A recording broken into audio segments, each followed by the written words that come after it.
It all began innocently enough. My wife, Ellie, had been working at a marketing firm for several years. Her boss, Joel, was a well-respected figure in the industry, known for his charm. At first, I didn't think much of their relationship. It seemed normal for coworkers to form close bonds, especially when they spent long hours working on projects together. But then, things started to change. Ellie began staying late at the office more often. She started going on work trips that came up unexpectedly. When she returned home, she seemed distant and preoccupied. I asked her about it a few times, but she always gave plausible explanations.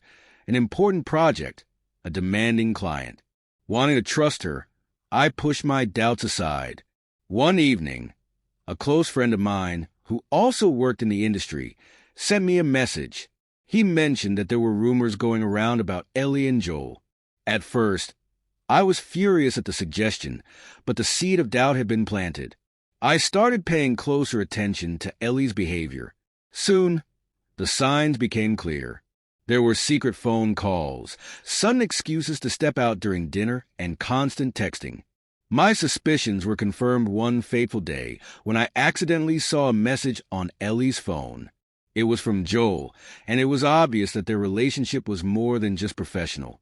My heart sank. That night, I confronted Ellie. After a heated argument, she admitted to the affair.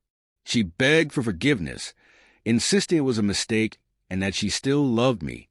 But the betrayal was too deep that I couldn't simply move on. In the days that followed, I was a wreck, unsure of what to do. But one thing became clear. I wanted revenge. Not just for myself, but for the humiliation I felt. Ending the marriage wasn't enough. I wanted Joel to pay for what he had done. I began researching the company's policies and local laws. To my surprise, I discovered that Joel's actions could have serious legal consequences. He had violated multiple company policies by engaging in an affair with a subordinate. I also had grounds to sue him for emotional distress and interference with my marriage. I gathered as much evidence as I could, emails, messages, and even testimonies from some of Ellie's colleagues who were aware of the affair. With everything in place, I filed a lawsuit against Joel. It wasn't just about the money. It was about exposing him for the manipulative person he truly was. The lawsuit caused a stir, not just within the company, but also in our community. Joel was a well-known figure, and news of the affair spread quickly. It became a public scandal, with people taking sides. Some blamed Joel for abusing his power, while others held Ellie accountable for her infidelity. The chaos fit perfectly into my plan. Joel's reputation was ruined.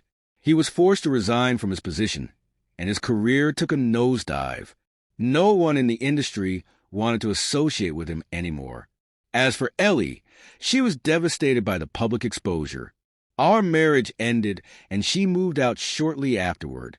I had thought that seeing her suffer would bring me satisfaction, but instead, it left me feeling empty. The revenge I had pursued so eagerly did nothing to fill the void left by her betrayal. The lawsuit was eventually settled out of court, and although I received a substantial sum, it didn't change the fact that my marriage was destroyed. In the end, I realized that revenge, while momentarily satisfying, did nothing to heal the pain. It didn't restore the trust or love that had been lost.